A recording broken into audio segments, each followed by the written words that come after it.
The hospital room smelled faintly of antiseptic and lilacs, like someone had tried to soften the reality of pain with flowers. I sat quietly in the corner, cradling her newborn in my arms, watching the rise and fall of his tiny chest. He was wrapped in a pale yellow blanket I had stitched myself months ago, when excitement still filled the air. Across the room, my daughter sat on the bed, scrolling through her phone while her friend whispered something that made them both giggle. I wasn't supposed to hear it, but I did. I never needed her. 4 words, that's all it took.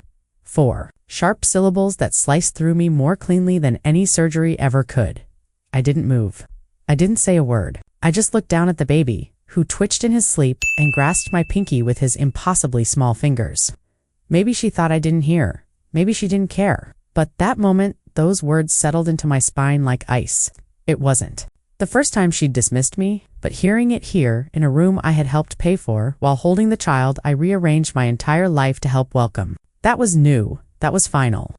I remembered rushing to pack her overnight bag when the contractions hit early.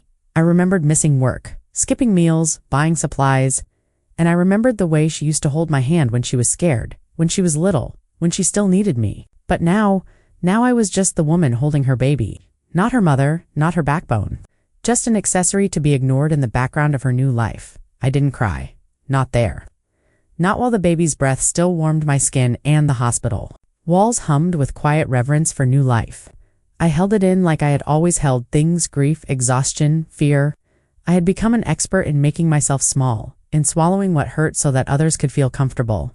She didn't even glance in my direction when the nurse came in with the discharge papers. She asked her friend to help gather her things, pretending I wasn't there. Though I was the one who brought her clothes, who washed the onesie the baby would wear home. I sat still, waiting to be acknowledged, but silence stretched around me, like a noose. The baby stirred in my arms, letting out a soft coo. I whispered a lullaby under my breath, the same one I had sung to her when she was this small.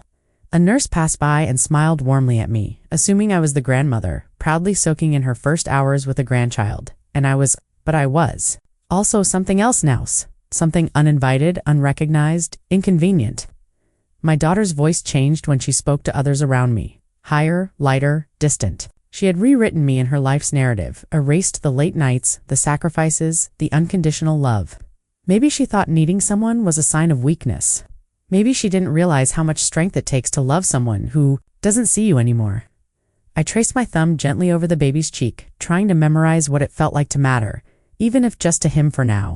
Because soon, even this moment would be taken as if I had never held him at all. When the doctor came in to give final instructions, I stood, gently placing the baby back in her arms. She took him without a word, her eyes fixed on the clipboard the nurse held. Not a thank you, not even a nod. Just a subtle shift of her shoulder, as if to say, "You can go now." I stayed a moment longer, unsure of what to do with my hands, unsure of where I belonged. I looked at the baby, now blinking up at the fluorescent lights, unaware that the woman who had made his mother's life possible had just been dismissed. My daughter's friend whispered again, this time loud enough to make sure I heard, "She's just hovering." I smiled faintly, not because it didn't hurt, but because I'd heard worse. I had been called dramatic, overbearing, outdated, but never obsolete. Until now. As I stepped out into the hallway, the door clicked behind me like a quiet lock on everything I had once meant. I leaned against the wall, letting my breath settle. The air out here felt thinner, lonelier. I stared down at my hands that had bandaged her knees, packed her school lunches, held her through breakups, driven her to college, helped her decorate this nursery. These weren't just hands, they were proof. Proof that I had been there for everything. Proof she had chosen to forget. And as I walked slowly toward the elevator, I realized something terrifying. You can give someone everything: your time, your money, your heart hand. They can still make you feel like a stranger at your own story's ending, and maybe that's what scared me most. Not that she didn't need me, but that she believed she never had. The silence after a betrayal is louder than any scream. I sat in the car for nearly 20 minutes before turning the key, just staring at the hospital's entrance, half expecting her to run after me, to say she didn't mean it, to ask me to stay. But the doors never opened. No one came. I had driven 2 hours to be there. I had rescheduled my own follow-up appointment, ignored my aching joints, packed the overnight bag she forgot, and still, I left without a goodbye. That night, the crib I had ordered for her stood unopened in my hallway, a silent monument to the love I wasn't allowed to show. The receipt still fluttered in the kitchen drawer, taped next to the fabric swatches we picked together. Or rather, The ones I chose while she scrolled through her phone. I kept replaying her words. How casually she erased me. I never needed her. Said like a fact. A closing line. A rejection packaged as liberation. I remembered holding her during her first asthma attack. Remembered watching her fall asleep on my lap after her father left. Remembered working double shifts to pay for her school trip she didn't even thank me for. I remembered her asking me, just months ago, what's the point of all this if no one ever shows up for you? And I had said, someone always will. I didn't know then I was answering my own question. I didn't know then that sometimes the people you raise to be strong forget who held them through their weakest moments. And that's what broke me, not her distance, but how deliberate it felt. I didn't talk to anyone about what happened. For days, when friends called to check in, I smiled through the phone, saying things like, she's just tired, or new moms get overwhelmed. I told myself I was being mature, gracious, but deep down, I knew I was covering for her the way I always had. I protected her image even when mine was crumbling. I wanted to believe this was temporary, that hormones, stress, or some passing frustration had clouded her judgment. But then I saw the photos. She had posted a series of glossy hospital pictures, her hair styled baby swaddled perfectly, her partner grinning beside her. In the corner of one frame, my coat hung over the chair I had sat in for hours, cropped out of every shot. No caption mentioned who held the baby while she rested. No sign I was ever there. It was erasure in real time, a digital rewriting of who mattered. I stared at those photos for an hour, the way some people study crime scenes looking for clues, evidence, some sign that what I experienced wasn't just in my head, but I found nothing. I wasn't even in the background. I wasn't a footnote. I was invisible. That night, I didn't sleep. I walked through the house, touching everything she once loved, the sketch she drew in middle school still taped to the fridge, the broken necklace I had fixed for her on prom night, the piano we saved up for but she never played. Every item whispered back at me, you were there, but in her world now I wasn't. And that kind of forgetting isn't an accident, it's a decision. The morning after, I sat at the kitchen table, staring at a mug she once made me for Mother's Day. It had a hand-painted heart and the words, "You're my," always in childish lettering. I remembered the way she'd shyly handed it to me, how proud she was, how real it felt. That mug had survived 3 moves, to floods and countless dishwasher cycles. And now, it sat in my hands, trembling slightly as I tried to reconcile that memory with the woman who now pretended I didn't exist. I wondered how we got here. Was it the day I didn't pick her up fast enough from school? The argument over curfews when she was 16? Or was it simply that I didn't fit the aesthetic of her new life, too modest, too ordinary, too much a reminder of struggle? I used to believe love was enough, that if you gave someone everything, your time, your health, your future, they would see you. But maybe I was wrong. Maybe love, in silence, becomes background noise. Expected, disposable that afternoon. I packed away the crib, folded each tiny onesie she had left at my house.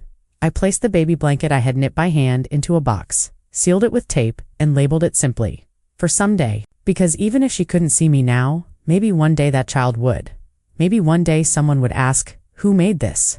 And they would answer, she did, and that would be enough. Until then, I'd keep showing up in ways that didn't fit inside a camera frame or a caption but that built the world they now lived in. A week later, I received a message from her partner. It was short, almost clinical. Would you be available to babysit Friday? No greeting. No thank you. Just a logistical request, as if I were a hired service, not the person who held her hand through contractions. I sat with the message open for nearly an hour. My first instinct was to say, yes, of course. I always said yes, but something in me shifted. It wasn't anger, it was clarity. I wasn't being invited into their lives. I was being used to fill the gaps they didn't want to manage. I wasn't family, I was a convenience. That realization didn't come with drama or tears. It came like cold air after a long fever. Still, I agreed. Not because I was weak, but because of the child. That little heartbeat had nothing to do with the choices made by the adults. And despite everything, I knew I could still give love where it mattered. When Friday came, she didn't even answer the door. Her partner handed me the baby and said she was getting ready.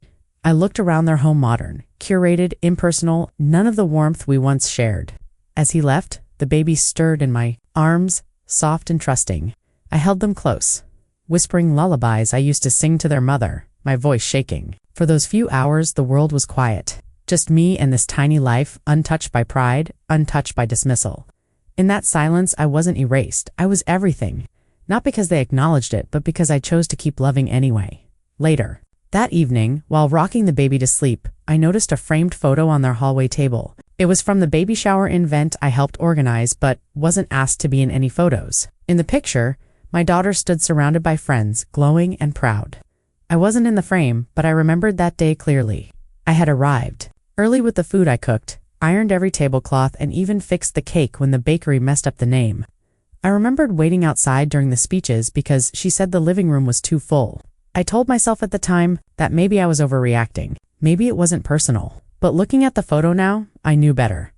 Erasure doesn't always come in shouts. Sometimes it arrives quietly through cropped photos, through thank you cards, never sent, through silence where recognition should be. I turned away from the image and held the baby tighter. I whispered, "Your grandma was there? She always was." And for a moment, I let myself imagine a future where this child grew curious, where one day they'd want to know who stitched the initials into their blanket, who hummed them to sleep when they were sick. I wouldn't demand that role I never had, but I would leave the trail. One lullaby at a time, one meal in the freezer, one act of love that didn't require applause. Because sometimes the greatest resistance is quiet endurance, and the most powerful presence is the one that never left Evan when everyone pretended she did. When they returned, she barely glanced at me. Her hair was perfectly curled, her dress flawless, and her phone already in her hand. "Thanks," she muttered, reaching for the baby like I was a passing stranger. I hesitated a second longer than usual before letting go. Not to be spiteful, but because I needed to mark the moment for myself. She didn't ask how things went, didn't notice the bag of handmade food I had left on the counter. Instead, she turned to her partner and asked where they were going for dinner, already walking away. I stood there, invisible in my own daughter's home, listening to the sound of my own heartbeat. I could have said something, could have reminded her of the stories I once told her when she couldn't sleep, of the nights I stayed awake, sewing costumes for her school plays. But what would be the point? She wasn't ready to remember, and I was done begging to be seen. I slipped out quietly, placing a note by the crib. "In case you need comfort and no one's around, this blanket has the scent of someone who never left." I didn't sign it. I didn't need to. Love, the kind that builds rather than demands, doesn't always need a name. Outside, the night was cool. I zipped my coat and walked down the block with empty arms but a full heart. They might have dismissed me from their version of the story, but I had lived every chapter, and deep down, I knew. One day, someone would open those pages again, and when they did, they'd find me there, not loud, not bitter, but steadfast. Always. The next morning, I went to the hospital early, carrying a basket with homemade soup, soft socks, and a tiny handwritten card. It wasn't for her, it was for the nurse who had stayed late during delivery, the one who told me quietly that she'd seen me waiting outside the room the entire night. She had placed a chair in the hallway so I could listen to the heartbeat monitor from afar. She had even slipped me updates when no one else would. I thanked her in the only way I knew. How? Through small gestures. The kind that don't beg for recognition but plant memory anyway. As I walked past the maternity ward, I paused. Through the glass, I could see the baby asleep in her little bassinet, swaddled in the same blanket I had sewn weeks ago. No one had bothered to remove it, and for a second it looked like I belonged in the picture. But then I heard laughter down the hallway, my daughter and her friends. I stayed hidden behind the corner. "She's obsessed with that baby," one of them joked. And my daughter replied, laughing, "She's got nothing else." It's kind of sad. I closed my eyes and pressed my back against the wall. I wasn't sure if it was sadness or something deeper that spread through me. Not heartbreak, because heartbreak implies surprise. And I wasn't surprised. I was just tired. Tired of defending the love that raised her. Tired of being rewritten as excessive, overbearing, inconvenient. But I didn't cry. Instead, I whispered to myself, if love means showing up, then I've already won. Because I knew they might have the attention now, but I had the history. And history always whispers back. That evening, I returned home and opened the old box I had kept tucked beneath my bed since she was a child. Inside were drawings she had made of US tick figures holding hands under misshapen suns. One said, "My hero, Mommy." The edges were worn, but the ink still held. I traced each line with my finger, trying to reconcile the child who once ran to me crying after every scraped knee, with the woman who now only looked at me when she needed a favor. My hands shook, not from age but from restraint, because everything in me wanted to knock on her door and demand, "When did I become invisible to you?" But I didn't. Instead, I folded the paper, placed it back in the box, and shut it softly, as if tucking in a younger version of her. She might have forgotten what I meant, but I hadn't forgotten who she was before the world convinced her. Love was transactional. I sat quietly with that thought, the ache pressing against my chest like a weight that wouldn't move. Still, even through that ache, I couldn't find hate. only longing for her to look back someday and see me not as an obligation, but as the silent scaffolding that held her world together. That night, I left a photo album by her door. No note, just pages of her childhood marked with dates and my handwriting. A timeline of love she never had to ask for. A quiet reminder, before the applause, before the independence she flaunted. There was always someone behind the curtain, steadying the stage. A few days passed in silence. She didn't call not to ask about the baby, not to acknowledge the album, not even to return the casserole dish I'd left on her porch. I told myself it didn't matter that I hadn't done those things for a response, but my chest betrayed me every time the phone stayed quiet. On the fourth night, I heard a soft knock. I opened the door slowly, and there she was, tired, hair unwashed, baby in one arm, the photo album in the other. "He wouldn't sleep," she said flatly. I thought, maybe your voice would help. My mouth opened, but no words came. I just reached out. I took him gently and held him against my chest, the way I had held her years ago when fevers and nightmares were the monsters we battled. She didn't step inside. She just stood at the threshold, looking at the hallway, the worn carpet, the family pictures on the wall that still included her. Then, just before leaving, she said, without meeting my eyes, the album. I didn't remember that trip. Thank you. It wasn't an apology. It wasn't affection. But it was a crack in the wall she had built. I knew how much effort even that took. After she left, I didn't cry. I just sat in the rocking chair humming lullabies I thought I'd forgotten. The baby's breathing calmed, and for a moment, the house didn't feel so empty. It was strange. The silence that had once felt like absence now felt like proof. Proof that some love, quiet, patient, unconditional, never leaves. It just waits. Sometimes at doorways, sometimes in rocking chairs. I didn't expect things to change overnight. She didn't suddenly start calling me mom again or invite me back into her life with open arms. But there were shifts, subtle, careful, almost imperceptible. A photo I hadn't seen before now sat on her mantel, me holding her as a toddler, both of us laughing in a garden full of dandelions. She never mentioned it, but she'd placed it there, and that was enough. Occasionally she would leave the baby with me, not out of necessity, but convenience. And while she never said I trust you, she didn't have to.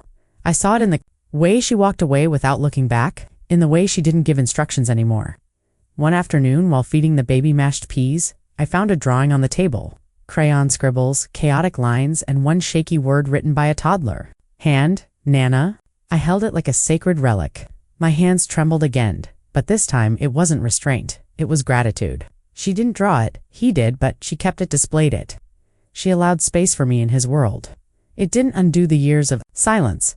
It didn't erase what had been said behind hospital curtains, but it was a beginning, a sliver of something softer. I began to believe that maybe I didn't have to be seen, to be valuable, or heard to be felt. I was there in the drawings, in the rhythms of lullabies, in the scent of a casserole left at her door. I had been part of the foundation all along, and she was just now learning to trace her way back to it. The next time she came by, it wasn't to drop off the baby. She didn't even have the stroller. She stood awkwardly in my kitchen, holding a bag of groceries, things I used to keep stocked. Like the tea I liked, and that specific brand of biscuits I always dipped in morning coffee. "I didn't know if you had these," she muttered, placing them on the counter without making eye contact. I nodded, pretending not to notice the quiet tremor in her voice. We sat down, cups steaming between us, and for a moment it was almost like old times. She talked about the baby's first words. I told her how the apple tree outside was blooming late this year. She smiled softly. Then, as the silence returned, she whispered something almost inaudible. "You didn't deserve what I said." My heart caught in my throat. Not just for the words, but for the courage it took to say them. I didn't answer right away. Instead, I reached for her hand, and she didn't pull away. That moment, small and raw, held everything I had ever hoped to hear. Not because I needed validation, but because I knew how difficult it was for her. To offer it, she had grown walls around her pain, and letting me in even just an inch meant more than any grand gesture. The apology wasn't perfect, neither was she. Neither was I, but healing doesn't need perfection, it needs presence. And in that kitchen, among tea bags and biscuits, I felt something begin to mend. Something neither of us had words for, but both of us finally knew how to recognize a beginning again. Months later, I was asked to speak at a small gathering at the community center, the same one where I used to bring her for piano lessons when she was 7. I hadn't been back in years. She showed up unexpectedly, baby in arms, and sat in the front row. She didn't say a word, didn't wave, but her presence alone shifted something inside me. After I spoke, she approached slowly. "You were always the steady one," she said, her eyes moist but clear. Even when I wasn't looking, I nodded, unsure if speaking would make the moment dissolve. Then, in front of a dozen old neighbors and a few strangers, she placed the baby in my arms. "Can you take him for the weekend?" she asked. "I want him to feel what I once had, even if I didn't know how to name it." My arms closed around that tiny body, and for the first time in a long time, I didn't feel like a place, felt like a legacy. As she walked away, she glanced back, and this time her eyes didn't carry shame or distance. They carried something softer, maybe understanding, maybe forgiveness, or maybe just the unspoken acknowledgement that I had never stopped loving her, not even when she had stopped seeing me. And as the baby's hand reached up and clutched my necklace, the one she used to play with as a child, I realized some things don't need to be said aloud to be real. Some truths live quietly, between hands held, glances shared, and rooms entered again after years of silence. Would you have waited this long for someone to see your worth again? Because I waited on. Every second was worth it.